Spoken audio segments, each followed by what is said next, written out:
Welcome to VNR news.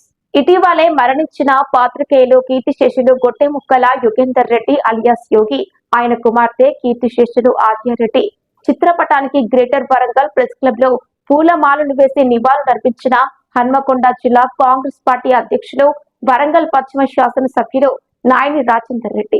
యోగి మరణం తనను చాలా బాధించిందన్నారు. యోగిరెడ్డి ఆద్యారెడ్డిల ఆత్మకు శాంతి చేకూరాలంటూ జర్నలిస్టులతో కలిసి 2 నిమిషాలు మౌనం పాటించారు. యోగి కుటుంబ సభ్యులకు తాను అన్ని విధాలుగా అండగా ఉంటానని హామీ ఇచ్చారు.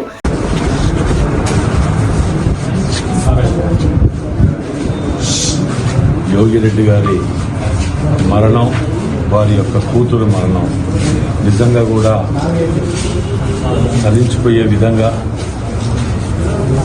మరి ఎందుకంత బాధ, ఎందుకంత దిగులోకి లోనై చేసుకున్నారో తెలియదు. కానీ వారి ఆత్మకు శాంతి చేకూర్చాలని, వారి కుటుంబానికి కూడా అందరం తోడుగా ఉండవలసిన బాధ్యత ప్రతి ఒక్కరిపై ఉన్నది. ఎందుకంటే ఆ ఆత్మహత్య చిన్న విషయం కాదు. ఎంతో క్షోభ అనుభవించి ఉంటే, ఎంతో బాధ, ఎంతో నరకం ఉంటేనే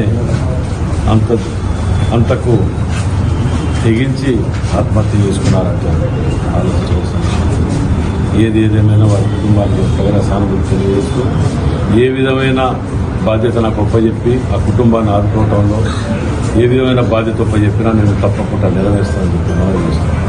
కార్యక్రమంలో ప్రెస్ క్లబ్ అధ్యక్షుడు వేముల నాగరాజు, ప్రధాన కార్యదర్శి బొల్లారం సదయ్య, కోశాధికారి బొల్ల అమర్, ఉపాధ్యక్షులు గోకారపు శ్యామ్, బొడిగి సీను, దుర్గాప్రసాద్, జాయింట్ సెక్రటరీలు సంపేట సుధాకర్, బలశెట్టి సుధాకర్, పొడిశెట్టి విష్ణువర్ధన్, ఈసీ మెంబర్లు హరీష్, అంజీ, శ్రీకాంత్, దిలీప్, ఎండి నయీం, రాజు, వేణుగోపాల్, సంజీవయ్య, యూనియన్ నేతలు గాడిపల్లి మధు, బిఆర్ లెనిన్, గడ్డం కేశవమూర్తి, తోట సుధాకర్, సోమ నర్సయ్య, రాజేంద్ర ప్రసాద్, అంతడుపు శ్రీనివాస్, జన్నుస్వామి, చిన్నబాబు, మోయిన్, సునీల్, రామరాజు, రమేష్, మున్నా, శ్రీధర్, యుగంధర్, కార్పొరేటర్ తోట వెంకన్న తదితరులు పాల్గొన్నారు.